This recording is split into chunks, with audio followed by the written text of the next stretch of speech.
Baby girl, a day in my life as a student creator, nagtataan ng 12 anyos. Mga gabi po talaga yan, pupunta po talaga tayo ng Villas at kailangan talaga natin pumunta sa Villas dahil hindi pa talaga ako nakakapunta doon. Nakaganda po siguro doon, napakalawang po siguro, kailangan po talaga na pupunta doon dahil hindi ko pa talaga napupuntaan, oo. Gawin na talaga yan at late na rin talaga akong makakauwi mamaya, syempre naman. Makikita nyo mamaya, madami talagang akay, madami po talagang tao doon dahil ang dami sobrang akay. Talaga nakakalam ko ano po yung akay po talaga sa amin is yayaya po kayo kahit sino po talaga, oo, kung sino talagang may gusto. Sa mga time na yan, hindi ko na talaga pilinasyo dahil kailangan ko talaga. Baka mahulog ko talaga yung cellphone ko, kailangan ko talagang ingatan ng mabuti dahil hindi naman ako masyadong mayaman para bumili pa ng bagong cellphone, diba? Balik tayo sa kwento natin mga day. Kailangan natin talagang magmadali niyan dahil pupunta talaga tayo ng Villas.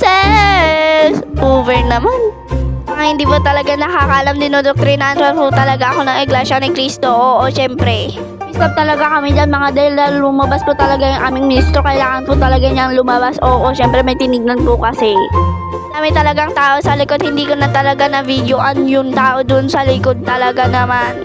Dito na rin talaga kami sa bypass ng Urdaneta City. Kaya hindi na po talaga natin pamamadaliin. Hindi pa po natin patatagalin yung video na to. Kaya kailangan na nating magmadali. Oo. Fast forward, nandito na talaga kami sa Villas INC. Oo, syempre naman. Napakalaki po talaga dito. Napakasaya po. Napakaganda po dito. At sana po nakapunta na rin po talaga kayo dito. Time na po yan, hindi pa po masyadong puno yung mga boys. Kaya kailangan po talaga nating videoan hanggang mamaya po. Nakikita nyo naman po sobrang daming kanturo. Ay hindi, mga awit pala. Oo, syempre. Makikita nyo naman po dyan na punong-puno na po talaga. Makikita nyo naman po talaga dyan, awit na po talaga yung mga awit. Oo. Mga time po niyan, wala pa talaga yung ministro namin, kaya kailangan talaga natin yan. Court ata ito ng Villas, kaya makikita nyo talaga sa mamaya, meron talagang ring dyan. Oo, syempre. Yun, nakita na talaga yung ring niya. Hindi ko talaga na-videoan yung full na tao dahil sobrang dami naman. Meron pa photographer dyan mga day. Hindi po talaga dapat pwede tayong tumayo-tayo dyan dahil makikinig talaga tayo. Syempre, oo. Pumunta po talaga tayo dito para makinig at madagdagan po ang point natin sa langit. Hoy, ang dati.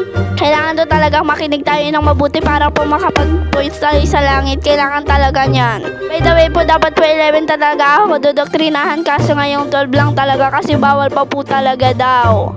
Forward po, babawas na po talaga ng pabawas ang mga tao dahil kailangan na po talaga nating umuwi. Mga 9 na talaga niyan mga day. Fast forward po, nandito na talaga kami sa labas ng kapilya kaya kailangan na nating umuwi. Anong oras na talaga? Buti na lang may kasama ako, nakakilala ko nung elementary ako kaya kailangan na talaga natin siyang samaan. Naglakad talaga kami dyan sa gilid ng kalsada dahil kailangan to talaga natin maglakad dyan sa gilid ng kalsada para papupunta sa sasakyan. Nakikita nyo naman po sobrang daming po tao talaga dyan sa likod ng sasakyan kaya hanggang dito na lang po talaga. I love you po. Maraming salamat. Mwah!